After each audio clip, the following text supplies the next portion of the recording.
intii ay wadadanu samaysnay waa shilkii shanaad ee ka dhaca barigii horeba way ka dhici jirtay laakiin iminka waxyeeladu way fara badan tahay gawaaridooduna dhex taala sidoo maayarkuna marka uu meesha marayo isagoo muraayad madow xidhan buu dhaafay mar qura intuu soo degay weli muu eegin hoos muu eegin ilaa uu maayar inta u diraysan maayarka maxay maayarka waxa weeye meeshan adigoo oo gaarigaaga saaran muraayadu ku dilcayin mar walba aad marayso ka soo dego eeg ay gaariga halka ka soo foolooba gaari kale halka ku dhacaya laba bilood iminka ka hor waxa dhacay gaari halka yaalay sidaas u yahay iminka waa kuwa taraafigu cidda qaladka saarayaan waynu garanaa waa miskiinka laakiin baabuurtii khatiyaan baan ka taaganahay aruur iyo iroolo iyo cid walba gaariyada halkaas la safaayo ee halka la safaayo waa khalad weyn jaarkii baanu yaa ka mas'uula degmadan dawladeedii hooseeyadu meeday war annagan kula joogna dhageyso annaga kula joogne horta waxbaan kuu sheegaya daawadayaal halkan aan ku sugannahay waa wadada madaarka ee magaalada Hargeysa oo uu shil ka dhacay isla markaana ay isku galeen laba baabuur dadweynaha ku dhaqan wadadani agmarta ama ku ganacsada waxa ay sheegeen isla markaana ay maayirka caasimadda Hargeysa ugu baaqeen in wadadani uu ka dhacay musuqmaasuq markii la sameeyay xildhibaan Saciid Cule oo kamid ah mudanayaasha golaha deegaanka ee caasimadda Hargeysa oo isaguna si kaliya ula kulmay markii shirku dhacay ayaa warbaahinta iyo Shaahid TV waxa uu sheegay in wadadani ay tahay markii saddexaad ee uu shilku ka dhaco isagoona sheegay inay u baahan tahay meel ay baakina oo ay baabuurtu istaagaan waana kuwan dadweynaha wadadani ku dhaqan oo fariin u diraya dawladda hoose caasimadda Hargeysa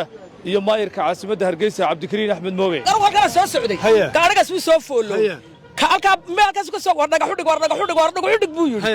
dhagay weyn namad way la haleeli waaye gaariyadna saf bay ku jireen haddaan gaarigaasi halka taagnayn ku dhaceen godku ku dhicila gaarigan yeelkadiisa isaga waxa ka noqdo laakiin baabuurtii khatiyaan baan ka taaganahay aruur iyo iroolo iyo cid walba gaariyada halkaas la safaayo ee halka la safaayo waa khalad weyn jaarkii baanu dadkan banaan macalbeel leen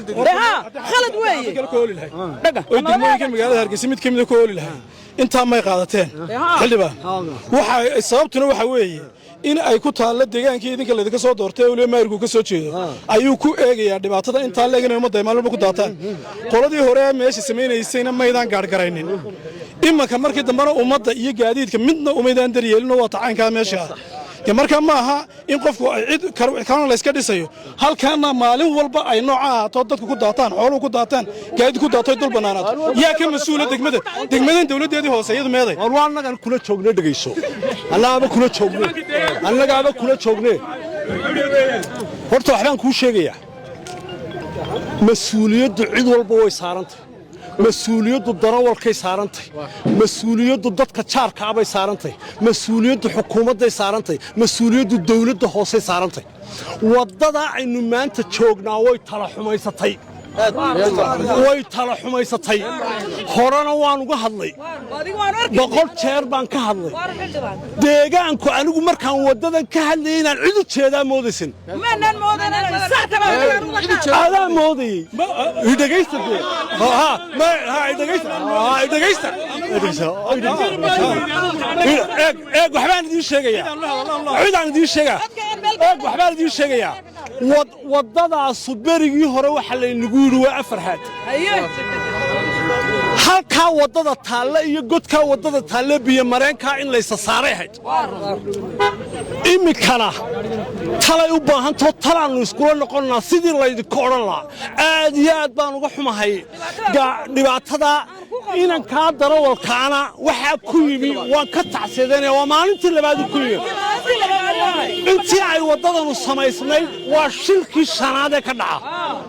barigii horeba way ka dhici jirtay laakiin iminka waxyeeladu way fara badan tahay gawaaridooduna dhex taala sidoo wadada barkeeda waxaan anigu darawalinta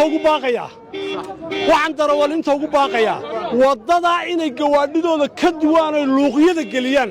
waayo gaadhiga halka ka soo foolooba gaadhi kale halka ku dhacaya laba bilood iminka ka hor waxa dhacay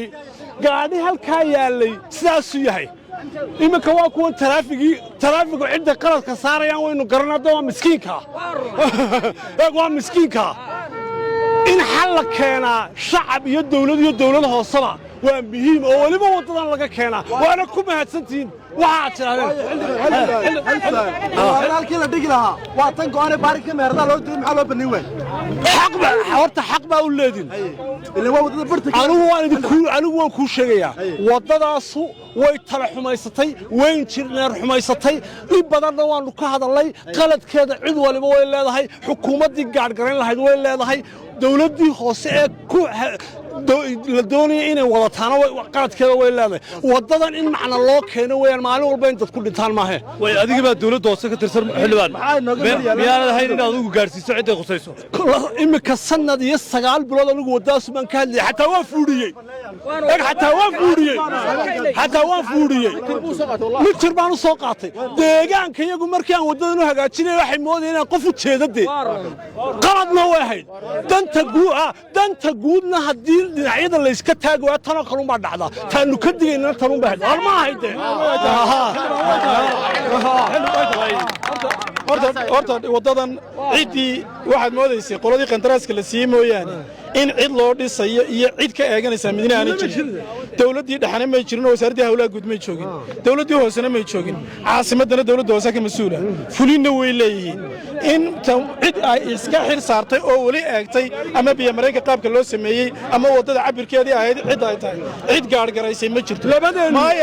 maayarkuna marka uu meesha marayo isagoo muraayad madow xidhan buu dhaafaayo mar qudha intuu soo degay weli muu eegin hoos muu eegin ilaa uu intaa u diraysaan maayarka maayarka waxa weeye meeshan